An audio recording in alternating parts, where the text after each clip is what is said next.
ছোট্ট ছেলে ভাবে আমরা ইহুদি, এখন ইসলাম ধর্ম গ্রহণ করলে আব্বা যদি বকা দেয়, ফানাযারা ইলা ওয়াজহি আবি, ছেলেটা তার বাবার চেহারার দিকে তাকালো, দেখি আব্বা কি কয়। আব্বা যদি বলে তাহলে ইসলাম ধর্ম গ্রহণ করবে। ইহুদি ছেলেটা তার বাবার দিকে যখন তাকালো, ওর বাবা বলে আতি আবুল কাসিম, আবুল কাসিম যা বলে তাই করো। আবুল কাসিম হচ্ছে বিষ্ণু ইসলামের একটা কুনিয়া, উপনাম। আমার রাসূলের বড় ছেলের নাম ছিল কাসেম। যেমন দেখবেন আমাদের এলাকায় কারো ছেলের বড় ছেলের নাম যদি হয় আব্দুল্লাহ, এরা আব্দুল্লাহর বাপ বলে ডাকে। কারো বড় মেয়ের নাম যদি হয় ফাতেমা, এরা কি ডাকে? ফাতেমার বাপ বলে না? তো বিষ্ণু ইসলামের বড় ছেলের নাম ছিল কাসেম।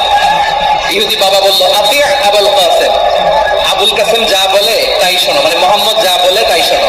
এই কথা শুনে ছেলে সাহস পাইছে, ছেলে আবার পড়তে আরম্ভ করলো আশহাদু আল্লাহ ইলাহা ইল্লাল্লাহ ওয়া আশহাদু আন্না মুহাম্মাদার রাসূলুল্লাহ, পড়েন আল্লাহু আকবার। বিশ্বনবীর আহ্বান শুনে